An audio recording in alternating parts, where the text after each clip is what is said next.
us continue our lessons on indices, we look at this question. If 3 to the power x plus 3 to the power x plus 3 to the power x equals 9 to the power 12, we want to find x squared. Let's jump into it.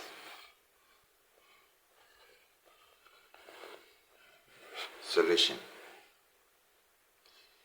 So given 3 to the power x plus 3 to the power x plus 3 to the power x equals 9 to the power 12.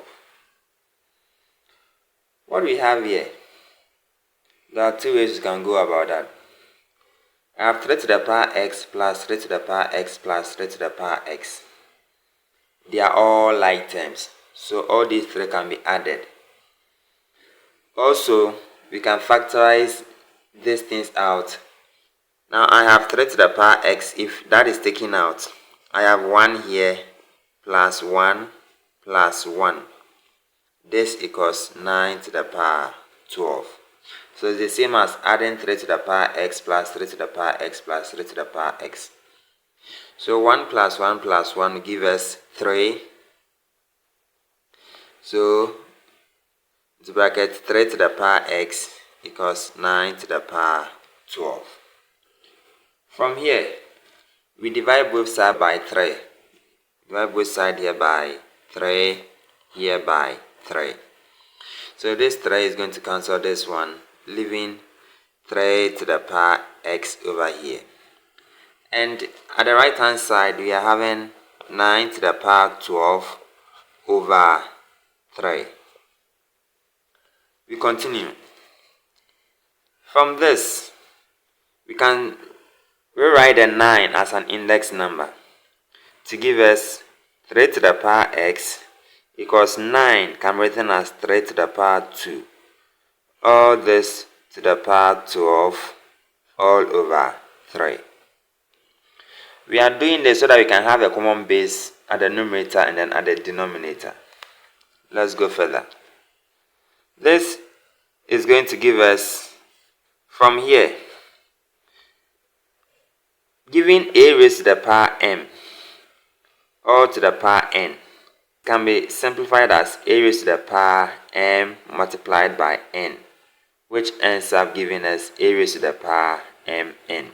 We are using this property over here. So this is going to give us 3 to the power x equal to 2 multiplied by 12 will give us 24. So before then, 3 to the power 24 all on 3. Let's continue.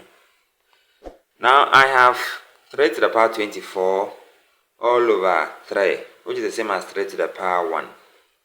Now 3 to the power 1 from the same indices, giving a base a to a power m all over the same base a to the power n. The law says since the bases are the same, we keep a base, then we subtract the powers or the exponents.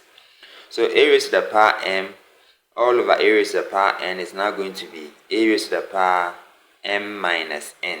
We are going to apply this law in the next step here.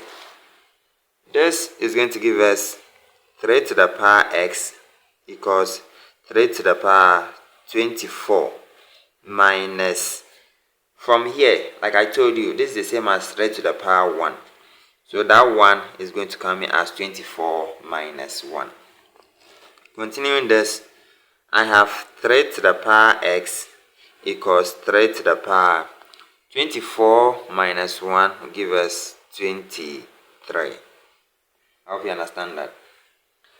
Now, when we continue further by looking at initial equation, which says that if I have a raised to the power m equals a raised to the power n, it says that since the bases at both sides of the equation, this is the left hand side, this is the right hand side, since the bases are the same at both sides, you just go and to say m is equal to n. So from here, I have a base of 3 at the left hand side, I have a base of 3 to the right hand side. This simply means that x is equal to 23. Now we are asked to find x squared from the question. We are asked to find x squared. So to find x squared, now that we have gotten our x, it simply goes further here to say that x squared is equal to 23 to the power 2. Now 23 to the power 2, which simply means 23 times 23. So that's what we are going to do. So our x squared here is equal to, that is 23 times 23. That is giving us 529. 529. This is what is expected of us. But before we go, I would like you to try this in your workbooks. Given